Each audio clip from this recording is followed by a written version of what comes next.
Don't tell me. Greatest Showman? I'm clearly Murphy Brown. Welcome to Watch Mojo, and today we're looking at the situation comedies considered most distasteful, unfunny, and unsuccessful. Great. Why do you have to be a caveman? Of course it's a caveman. They only put it on TV when it's a caveman. Number 30, Bleep, My Dad Says. Outrageous quotes from Justin Halpern's dad were such a sensation on Twitter that CBS made a fictionalized sitcom. Come on, Barb, stay with me! Why can't someone do a good impression of me? William Shatner plays the loudmouth namesake in Bleep, My Dad Says, whose son turns his rants into a column after moving back home. Broadcast TV was already the wrong platform for Sam Halpern's infamous profanity. Still, the thoughtless father-son farce had nothing more to say than embarrassingly lowbrow gags. Okay, well, I'm not going to look up horses and beautiful women because I did that once, and I'm still trying to unsee it. It was canceled after one season, with ratings suggesting that it was mostly known for its bad reputation. If anything, controversy surrounding the title gave Bleep My Dad Says a boost. What really silenced the show was actual viewers seeing that it was, let's just say, a piece of junk. Number 29, Hello, Larry. Yes? Oh boy, we're back on the air with I didn't know we were on the air there. McLean Stevenson struggled for a hit after MASH. There was much buzz about Hello, Larry, in which he plays a newly divorced talk radio host. It sounds like the creators of Frasier were listening to that premise. Hello, Martin. This is Dr. Frasier Crane. I'm listening. But the critics agreed that NBC's tediously unfunny sitcom was dead air. Some even misinterpreted its desperate crossover with Different Strokes, believing it set up a spin-off which was already on the air. NBC's own Johnny Carson even joined in the trash talk. After the network shockingly gave the flop a second season, with more focus on the lead's daughters, it was goodbye to Hello, Larry. Decades later, though, its failure is still being talked about. She was smashed, Ruthie. She fell asleep while I was talking to her. Well, gee, Dad, you don't have to be drunk to do that. Number 28, Dads. A pair of successful but immature video game developers suddenly have to adapt to their fathers moving in with them. Yeah, things are going great now, but... Dad. What? I was just gonna say someday they won't be. The makers of Family Guy do have a knack for edgy family dysfunction, at least in animation. Fox's Dads, on the other hand, could not salvage its unlikable characters on shock value alone. The politically incorrect humor is all the more offensive for how uninspired and obnoxious it is. It especially didn't work in the bland multicam format, whose laughs could not have been from a live audience. Well, at least he died in the line of duty. Contrary to the premise, nothing ever really grew up in the forgettable at best Dads. With catastrophic reviews and ratings already reducing the episode order, it's game over after just one season. Number 27, Ferris Buer.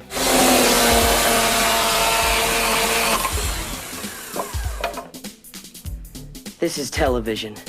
This is real.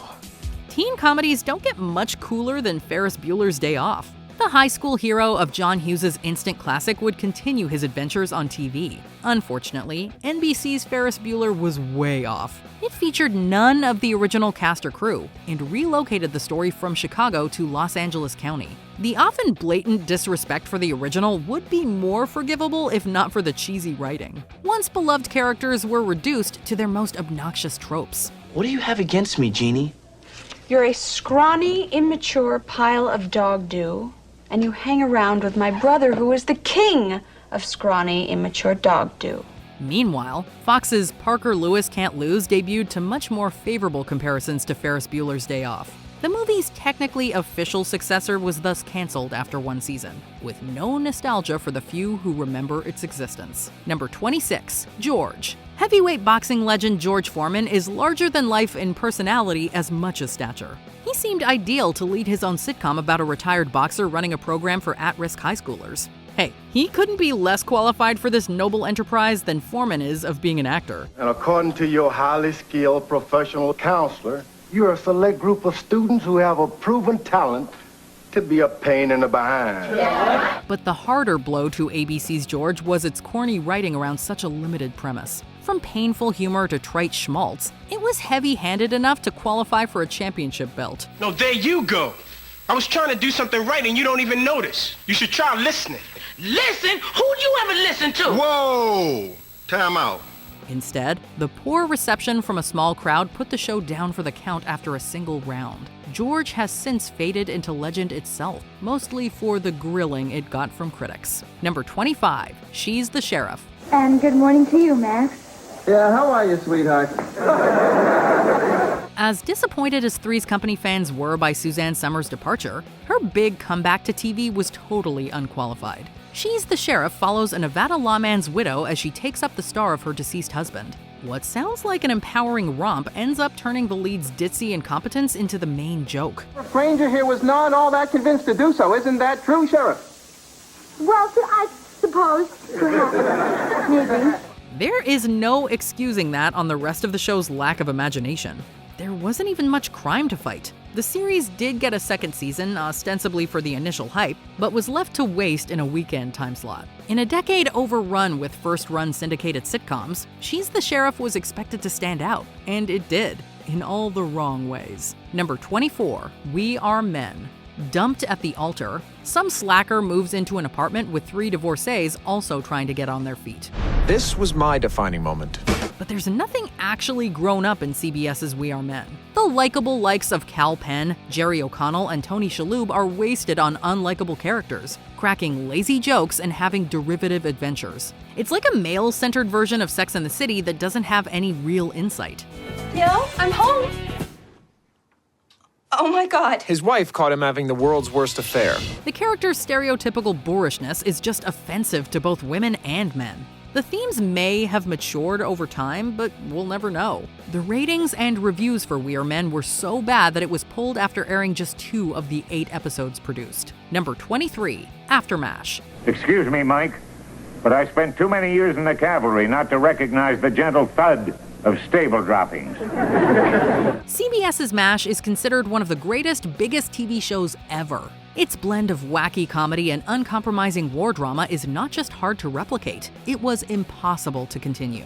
AfterMASH depicts some veterans of the original returning to civilian life after the Korean War. The less funny moments admirably tackled themes of PTSD, veteran services, and mainstream healthcare. The thing is, there are hardly any funny moments between the clunky commentary. I married a wonderful girl overseas. Wonderful. But believe me, Eva Braun wouldn't get the kind of look she gets over here. AfterMASH came under such high standards that MASH fans landed it a second tour. With that, though, outrage over the show's quality cut its deployment. You'd be honoring a classic show's memory by forgetting that its battle-worn sequel ever happened. Number 22, The Paul Reiser Show.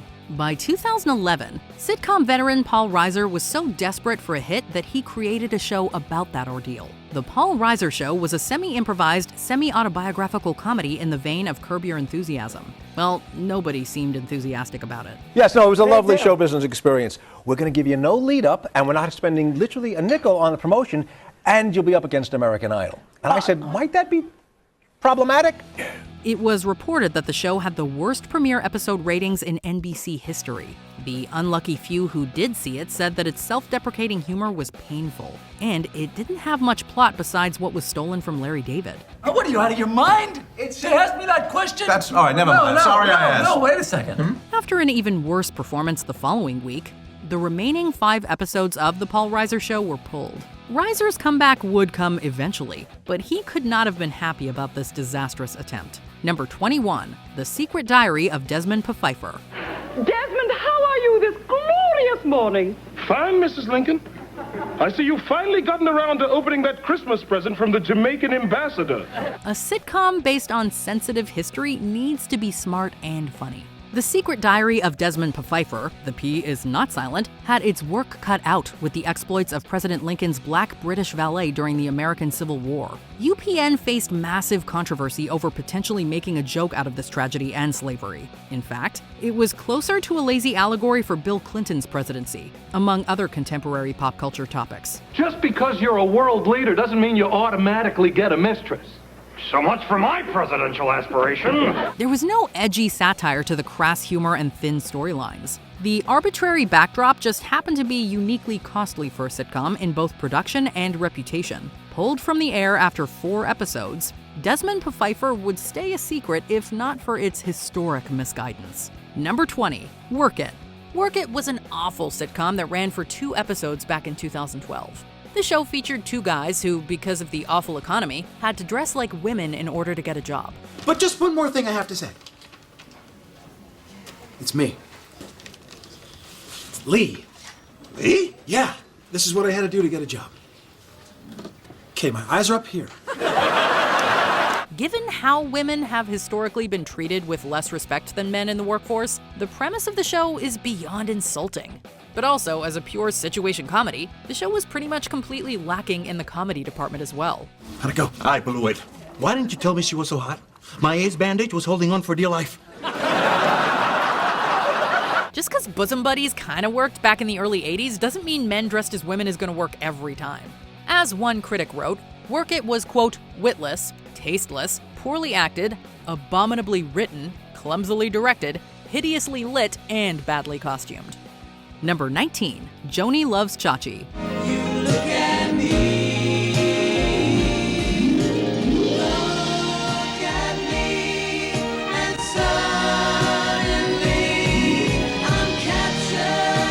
ABC's Happy Days had a great early track record with spin-offs. Chachi Arcola and Joni Cunningham moved to Chicago in search of their own hit with a music career. The couple did produce some catchy tunes in the style of 60s pop, but dreams of replicating Happy Days' nostalgic style were broken by shameless anachronisms. Otherwise, it was a campy, unfunny rom-com that became a permanent pop culture punching bag. And we're talking about the franchise that inspired the term jumping the shark.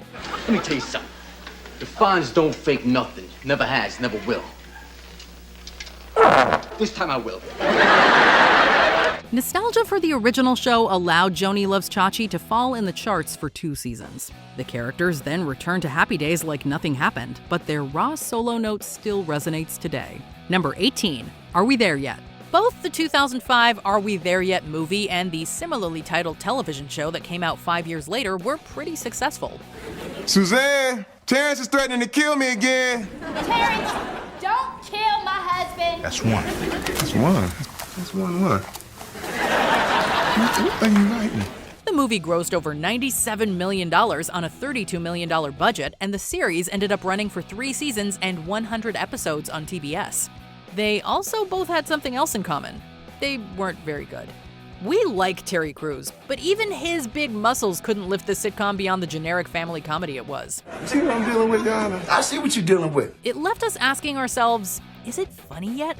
And more often than not, the answer was no. Number 17, Kath and Kim. To our Australian viewers, before you jump angrily into the comment section, let us be clear that we are not talking about the very funny hit sitcom that aired in your country from 2002 to 2007. What? Don't be a fool, Kim. You're not as young as you used to be. You've got a chooky neck. What? And crow's feet. What do you mean, Chooky Kim? I'm not criticising you, Mum. I'm just saying you look bad. We are talking about the poorly written and conceived American version of Kath and Kim that the San Francisco Chronicle called, quote, a contender for worst remake ever. Kim, I really like it. You're very serious and businesslike on the top with a scarf, and then you stand up from the news desk and bang! Keeps them guessing, right? And while a decent-sized audience showed up for the series premiere, it didn't take long for them to realize the show sucked. By the 3rd episode, the audience was already 1/3 smaller. Number 16, Talia in the Kitchen. A 14-year-old girl, a family restaurant, a passion for cooking, and magical spices all came together to create the meal that was 40 episodes of Talia in the Kitchen on Nickelodeon in 2015. Wow. Yeah. That's huge. I know. But you can't tell anyone, though. Don't worry, I won't. And while 40 episodes might sound like a lot, it should be noted that it was just 1 season, after which the series was canceled due to low ratings and less than stellar critic reviews. Seriously? Oh, you see? I told you. Now we waste the time. On IMDb, the teen telenovela comedy holds a rather paltry 3.3 rating out of 10, with one review using the right-to-the-point headline, quote, god-awful. Number 15, Veronica's Closet. When Veronica's Closet made its debut in 1997, Variety said in their tepid review of the show that it had potential. That is a lousy thing to say. Well, it's true. Maybe.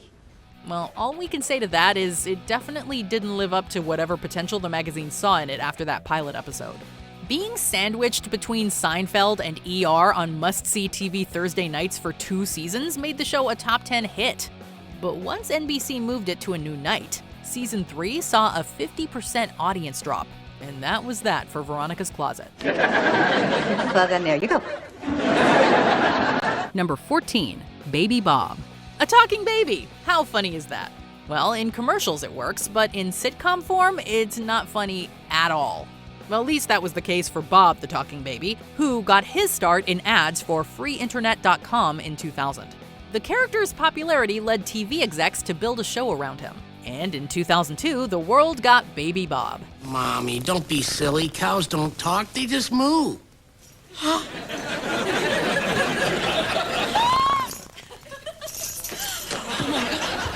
And 9 episodes later, they lost Baby Bob. Although, all one had to do was watch the first 5 minutes of the first episode to know it wasn't gonna last. How can you be so calm about this? I'm not. I've just had time to get used to it. We're not being overdramatic when we say it's truly painful to watch. After the end of the show, Bob went back to commercials, this time for Quiznos. Number 13, That 80s Show. We have to admit that a spin-off of That 70s Show that takes place in the 1980s with some of the same characters and storylines sounds like it would be awesome. How do you get it to stand up? How do you get it to stand up? Unfortunately, we'll never know because that isn't what That 80s Show was. Instead, it was a brand new show that took place in the 80s with brand new characters and storylines. And while much of the team behind That 70s Show was also at the helm of the 80s one, whatever magic they sprinkled on the former was all used up when they went to make the latter. Can you just be a little careful about who you pick? Why? Oh, because if it doesn't work out, I'll never hear the end of it. The 80s coined the use of the word bad to mean good. But when it comes to That 80s Show, bad just means bad. Number 12, Harry and the Hendersons. Based on the moderately successful 1987 film of the same name, the Harry and the Hendersons TV show ran for 72 episodes over 3 seasons. Oh, we can't let anybody know he's here. Before you know it, he'll be in a cage, he'll be tested and gawked at, he'll have his blood drawn and his brains wired. But while the series was also somewhat successful, do you know what it wasn't? Any good. It was as if the creators figured that a Bigfoot living with a family was funny enough that they didn't need to put any effort into creating interesting characters or writing good jokes. Oh, Harry, I don't know if you were ever a teenager, but you can't take anything they say personally. They're very emotional. I am not emotional! See? And to be blunt, they were wrong. Even the canned laughter of the laugh track could barely muster up any enthusiasm for what passed as humor on the show. Number 11, Marvin. My force field is rather powerful. Is it not, Dad Bob? Since a sitcom for YouTube veteran Lucas Cruikshank didn't work the first time, Nickelodeon decided to try again. And you can barely tell I'm different. This time, they tried their hand at a Mork and Mindy ripoff, where Lucas plays Marvin, an alien taken in by a human family who tries to fit in disguised as a teenager. Except he makes Invader Zim look subtle. Can't get rid of me that easily. There's probably a deeper meaning of how you shouldn't be afraid to be yourself, but said moral, along with the supporting cast, are drowned out by Marvin's quirky overacting and heavy reliance on gross-out humor. Thankfully, both the series and Lucas's time at the network had run out, burying this mess for good.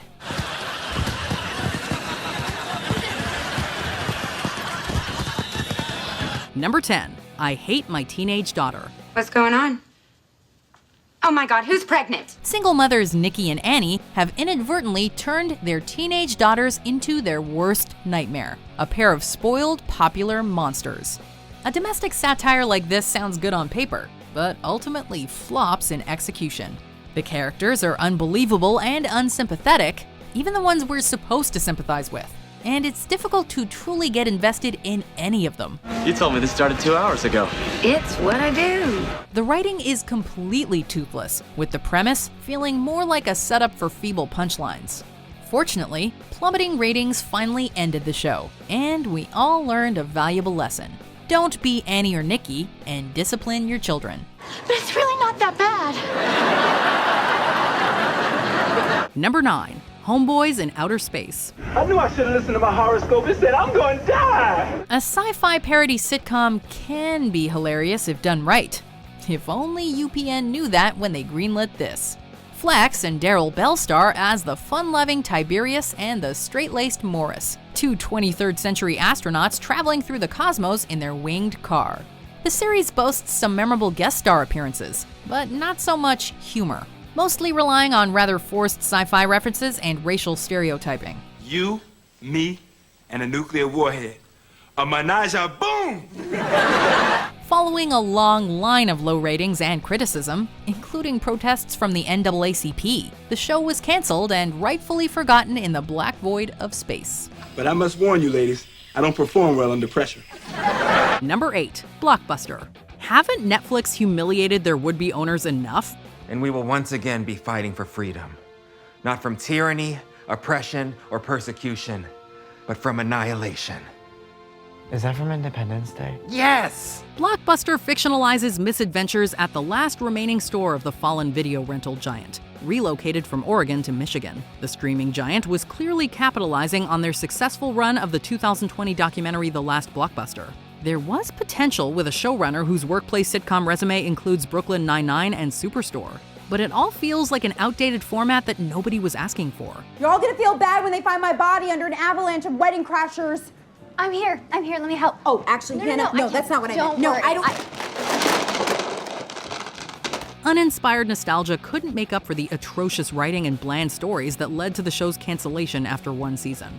Blockbuster ironically represents everything wrong with Netflix's business model in original shows. Whether that will one day kill the company, subscribers should leave this title on the shelf. Number 7, Mulaney. They're like, does that work? I'm like, it didn't not work. It's not uncommon for stand-up comedians to land their own sitcoms as fictional versions of themselves. While some thrive like Seinfeld, others like Mulaney, not so much. To better explain, comedian John Mulaney portrays himself being hired to do work for a comic legend while trying to make time for his roommates, a wound-up trainer and a fellow stand-up comic. There's no such thing as ghosts. Yeah, Andre. Hey, Mulaney. What ultimately dooms this sitcom is how dated it all feels. It follows a similar formula to 90s sitcoms and comes off as a Seinfeld ripoff. With nothing new to offer, you'd be better off like Motif and binge-watching Friends instead of one episode of this mediocre program. Oh, I remember these faces on TV. I always thought it was the news. Yeah. Number 6, Dog with a Blog. No, wait. I didn't get to that part of my blog yet. I'll do that after my new product review. In recent years, Disney's had a reputation for producing horrible teen and tween sitcoms, and this is just one example. This blight of a series follows 3 step-siblings adjusting to life as a new family, and living with a talking dog named Stan, who runs his own blog. Because, of course he does. It makes me so mad. I just wanna... While there is a heartwarming feeling with the dog bringing the family closer together, the sentiments feel cheesier than intended, especially when mixed with the hokey acting, unimaginative writing, annoying characters, and generous amount of cliched jokes. And in the story, a bad thing happens. And I'm talking butts scooting on hot asphalt bad. As you probably guessed, Disney screwed the pooch with this show. Pun intended. But at least it was given a fitting ending. Did Stan just talk? No. I mean, woof. Number 5, Joey. Change can be good. Oh, it's easy for you to say. There's a lesson to be learned about giving a beloved TV character their own spin-off. Make sure they can pull off the leading man. After the finale of Friends, our favorite dim-witted ladies' man, Joey Tribbiani, moved on to Los Angeles to focus on his acting career. Longtime Friends fans loved Joey and his chemistry with the rest of the gang, but now he's on his own and down on his luck, making the experience feel empty. I totally lost it. I'm never gonna get this. While the premiere had successful ratings, it was all downhill from there. And trying to compete with American Idol didn't help either. The series concluded after 2 seasons, but Matt LeBlanc is not out of the sitcom game yet. Ask your mother. Not now. Do it later when I'm not around. Love you, Daddy. See? Katie thinks I'm doing great already. Number 4, Caveman. The Caveman Geico commercials are truly some of the smartest and funniest television commercials of all time. It's so easy to use Geico.com, a caveman could do it. What? Not cool. I did not know you were there. I can check. Unfortunately for all those involved with the Caveman television show, based on those commercial characters, the series is not remembered as fondly. While there might have been a few moments of actual wit and humor, the attempt to translate the ads to longer-form storytelling was pretty much an abject failure. Really? That's Nick. He's Joel's best friend. Oh my god. No, he's all right. A little pushy. I'm standing right here. The Chicago Tribune even called it one of the 25 worst TV shows ever. Not just sitcoms, but shows. Turns out that making a quality sitcom is so hard, even a caveman can't do it. Yeah, I'm done. Are you serious? Number 3, Fred the Show. Yeah, you're right. This one's terrible. Be careful of what you adapt to TV from the internet. It could be something great and hilarious, or it could be Fred the Show. What's wrong? The door won't open. It must have locked behind us. That's right. Someone over at Nickelodeon greenlit 3 TV movies and a sitcom for Lucas Cruikshank's character / YouTube sensation, Fred Figglehorn. Not unlike the web videos, the series follows Fred's misadventures while he talks to us and shrieks at us. Wow, you look so cool! You can't make me wear this, Figglehorn. His annoying behavior and aggravating voice wore thin on critics' nerves, and ratings plummeted until Fred was finally put to rest after 1 season. Thankfully, after this and Marvin, Lucas cut ties with Nickelodeon and retired the Fred character.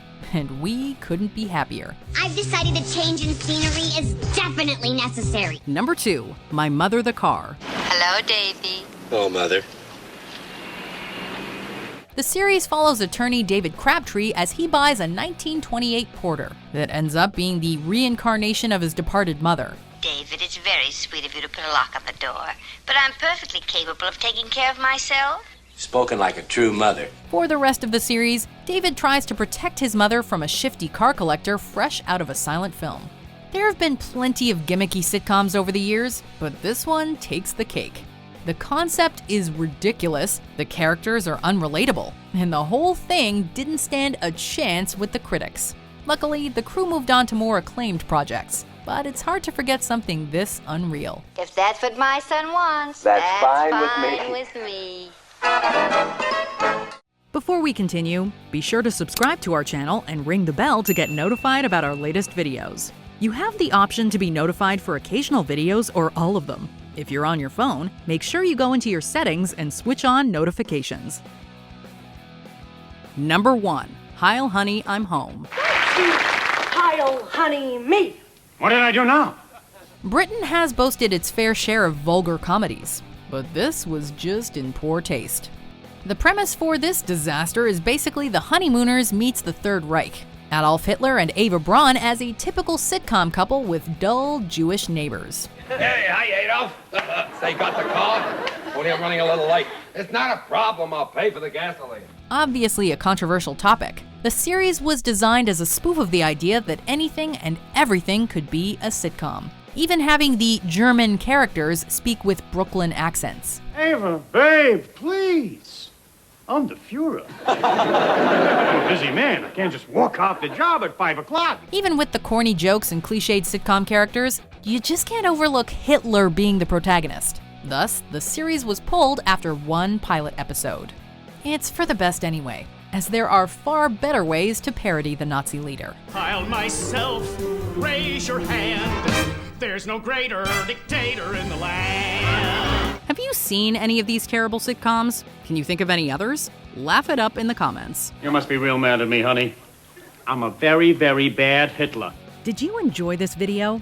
Check out these other clips from WatchMojo, and be sure to subscribe and ring the bell to be notified about our latest videos.